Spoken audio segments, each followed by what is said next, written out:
Hello গাইসের ঘর এই যে দেখো আজকে রান্দিময় প্যালকা বৃষ্টি পড়ে যাচ্ছে। হ্যাঁ, তো এই যে কুচবিহারের রাজবংশীরা কি, এই যে রাজবংশীরা হচ্ছে ছেঁকা খাওয়া মানুষ, ঠিক আছে। হ্যাঁ, আর তো আমার কুচবিহারবাসী রাজবংশী মানুষের একটা ট্র্যাডিশনাল খাবার আছে, সেটা হচ্ছে কচুর পাতা সজনার পাতার প্যালকা।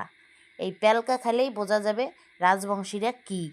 যাই হোক, তো মোর কর্তামশাই এই যে সব রেডি করে দিছে, কুটি বেশি ধুয়ে দিছে যে রান্ধি দাও প্যালকা খামো।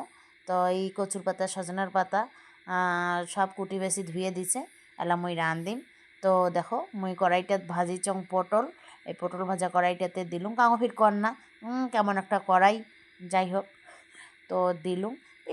প্যালকা রাঁধতে তেমন কোনো কিছুরই খরচ নাই, শুধু কাঁচা মরিচ আর হচ্ছে তোমার রসুন লাগবে, আর কি লাগবে, আর হচ্ছে সোডা আর লবণ।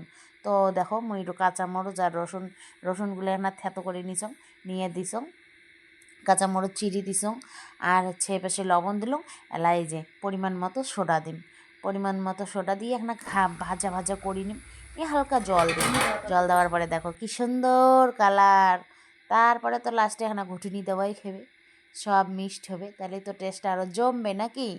তো দেখো কি সুন্দর দেখতে, যেমনই টেস্ট তেমনই সুন্দর, খুব সুন্দর দেখতে, এত সুন্দর দেখতে হয়। যাই হোক মরচা প্যালকা হয়ে গেল, তো প্যালকা দিয়ে এক থাল ভাত গপাগপ, এটাই হচ্ছে কুচবিহারের রাজবংশী, ঠিক আছে। এই রাজবংশীর এই ছাকা খাও আর